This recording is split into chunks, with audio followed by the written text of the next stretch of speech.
दोस्तों, आज हम सीखेंगे 12th क्लास केमिस्ट्री के 9th चैप्टर का नाम है उपसंयोजक यौगिक। अब उपसंयोजक यौगिक में आज हम जानेंगे उपसंयोजक यौगिकों की ऑक्सीकरण संख्या कैसे निकाली जाती है। ठीक है, ये टॉपिक काफी इंपॉर्टेंट है। एग्जाम में या तो उपसंयोजक यौगिकों का IUPAC नाम या तो ऑक्सीडेशन नंबर इसमें पूछा जाता है। तो ठीक है, तो हम आइए शुरू करते हैं उपसंयोजक यौगिकों के नामकरण में। सबसे पहले हम ले लेते हैं, जैसे देखो CO, यहाँ पे हमने ले लिया NH3, ठीक है, होल्ड ट्वाइस Cl और यहाँ पे हमने ले लिया Cl, ठीक है। अब इसका हम निकालेंगे, यहाँ पे हमने ले लिया इसको 4, ठीक है। तो जिसको ऑक्सीडेशन नंबर निकालना है, इसमें हमको किसका निकालना है? अगर ये पूछेगा तो क्या पूछेगा? केंद्रीय धातु। हमेशा ऑक्सीडेशन नंबर किसका निकालने को पूछता है? केंद्रीय धातु, ठीक है। तो केंद्रीय धातु कौन सी है? CO। तो इसको हम क्या मानेंगे? X plus. अब ये देखेंगे कि ये जो लिगेंड है क्या है? उदासीन है, ऋणात्मक है या धनात्मक है। तो जो NH3 होता है, NH3 क्या है? उदासीन लिगेंड। NH3 उदासीन लिगेंड होता है, ठीक है। तो इसका मान कितना होगा? 0 × 4। अब प्लस क्लोरीन की वैलेंसी कितनी होती है? -1। तो यहाँ पे हो जाएगा, फिर प्लस यहाँ पे आपका क्या हो जाएगा? अगेन -1। कितनी संख्या है इसकी? 2, ठीक है। तो x 0, इसमें गुणा करेंगे तो कितना आएगा? 0 प्लस माइनस 1 और यहाँ पे माइनस का क्या हो जाएगा? 2 इक्वल टू 0, ठीक है। तो माइनस प्लस, तो यहाँ पे क्या हो जाएगा? -3, ठीक है। तो x इक्वल क्या आ जाएगा यहाँ पे? +3, ठीक है। अगर हम ऐसे दूसरे कंपाउंड, 2 मिनट रुक जाओ, दूसरे कंपाउंड की बात करें, जैसे हमने यहाँ पे ले लिया Ni, ठीक है। फिर यहाँ पे आपका क्या है? Ni, या हम यहाँ पे कंपाउंड ले लेते हैं आपका Cn, ठीक है, होल 6 और यहाँ पे 2-। अब हमें यहाँ पे ऑक्सीडेशन नंबर निकालना है, तो हम अगेन हमारी केंद्रीय धातु क्या है? निकेल। हम इसको क्या मानेंगे? X, ठीक है।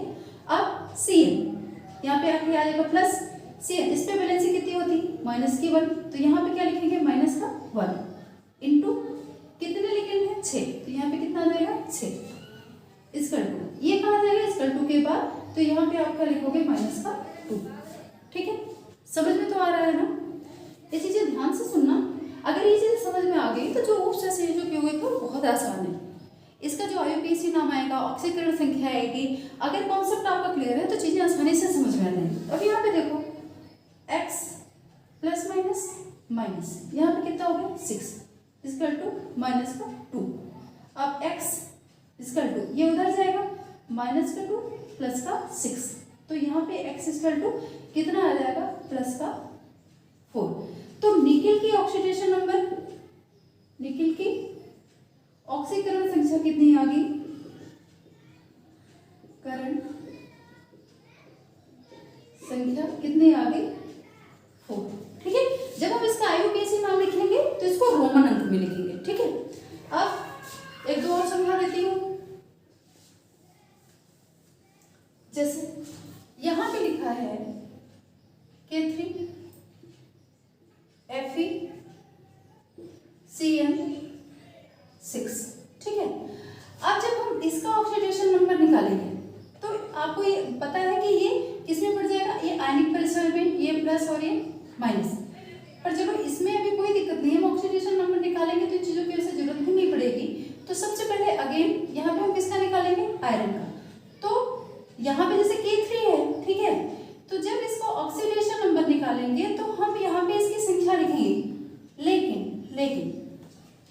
जब हम इसका IUPAC नाम लिखेंगे तब यहाँ पे पोटेशियम 3 है, 4 है, 5 है, हम उसकी संख्या वहां पे नहीं लिखेंगे, ठीक है।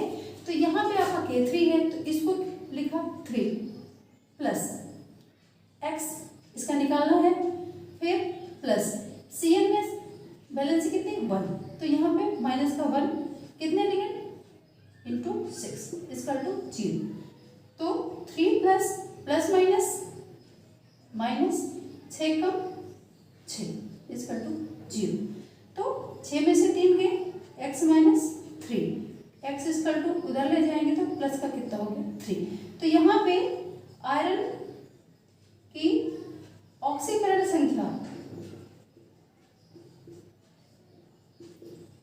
संख्या कितनी आ गई प्लस का 3, ठीक है।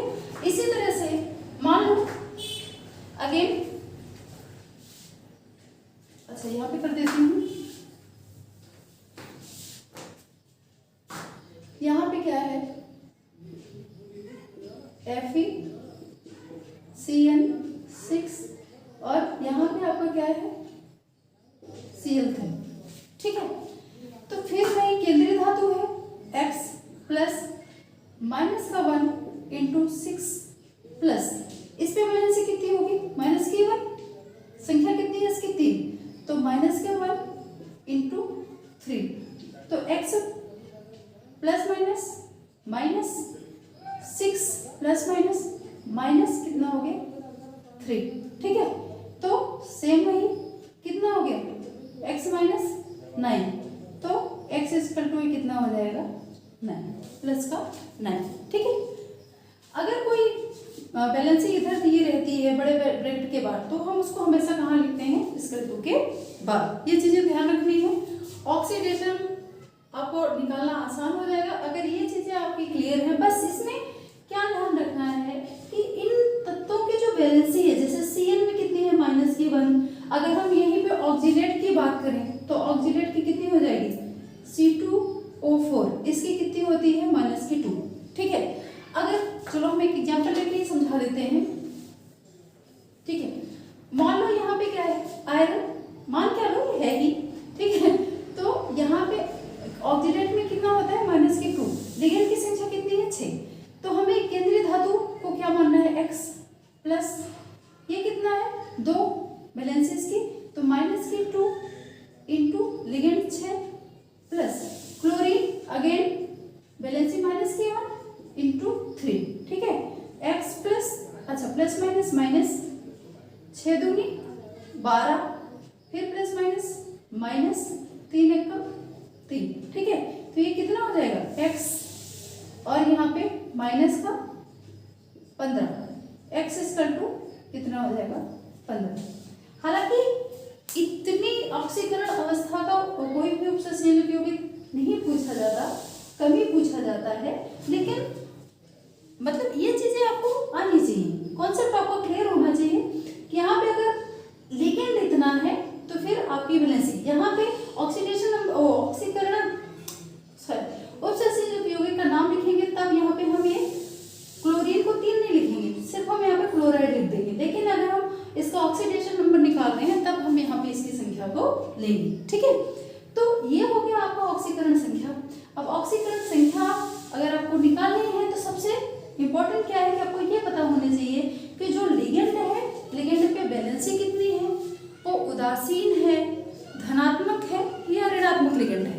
अगर ये लिगेंड आपको याद है, इसकी वैलेंसी आपको याद है, तो ऑक्सीडेशन नंबर आप आसानी से निकाल सकते हो, ठीक है। ओके बच्चों, वीडियो में अगर कुछ समझ आया हो तो वीडियो को लाइक शेयर एंड सब्सक्राइब करें। Thank you.